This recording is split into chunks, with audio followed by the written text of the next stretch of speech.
this storm is coming, and it's coming it's with a lot of snow. Yep, and this is going to be, and we're adding wind to that as well. Yep. That was different than the storm that we had, quote unquote, the storm that we had on Christmas Eve.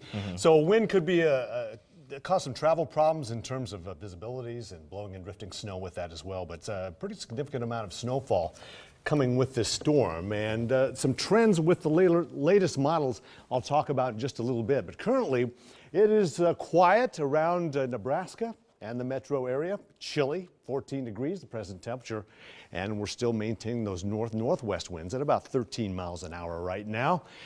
As we take a look underneath the cloud deck, you know, we saw some sunshine today. That was pretty nice, but the clouds will gradually be filling in as we head into further into the overnight hours. 14 degrees at Field Club right now. Across other neighborhoods around the area, Teens, Bennington, 11 down in Lakeshore. Chilly night across the area. 15 in Papillion and 15 in Swanson Park and also around Carter Lake. And as we take a look at temperatures around the KMTV viewing area, it ranges from 23 degrees at Falls City to single digits up in Wayne. 5 degrees up there. Most locations, though, still sitting in the teens. And you couple that with the winds, feels like 0 in the metro and below 0 from Tacoma over toward Norfolk, Wayne, and back toward Denison. Here's a look at the Viper HD radar, and again, some mix of precipitation in the Kansas City area. Southward, it's mainly rain showers. So far, all quiet. There's some snow also coming into the western sections of Kansas. Here's the storm system itself. Look at all the winter storm warnings that are in effect from Texas all the way up into Wisconsin, with blizzard warnings around the panhandle there, and some stormy weather, some tornadoes across sections of Louisiana and Arkansas tonight. Look at all that moisture streaming northward, and we'll set this in motion. This is how the storm's expected to track.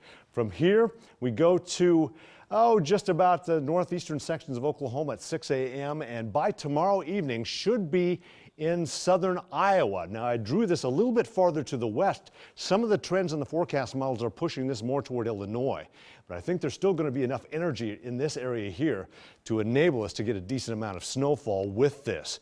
Now, we'll go hour by hour. We'll stay in the teens in the morning hours. By around 6, 7 o'clock, the window opens for the snow. Should be well established as we head through the mid-morning and certainly the noontime. We should be seeing some pretty good accumulations on the ground. That will continue with periods of heavy rain through the afternoon hours.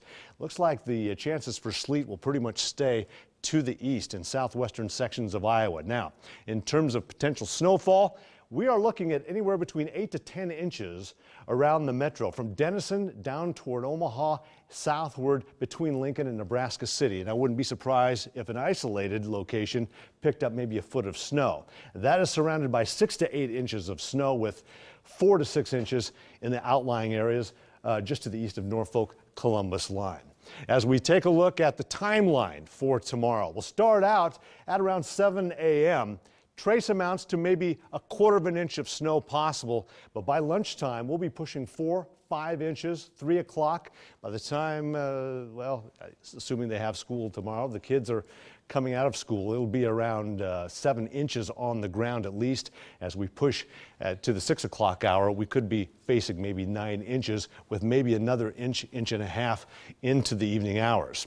For tonight, morning temperatures may come up a little bit. 16 degrees, we're looking for our low. Tomorrow, low to mid-20s. Snow heavy at times, blowing and drifting. North winds gusting to 35 miles an hour. And a look at your 7-day forecast. From there on, just pretty much cold temperatures will taper into the lower 20s Tuesday into Wednesday, even colder still on Thursday, struggling to even make it into the teens. Look at those single-digit lows. But for the weekend, Saturday and Sunday, looks like we'll be warming back into the 30s, and it looks like it'll be staying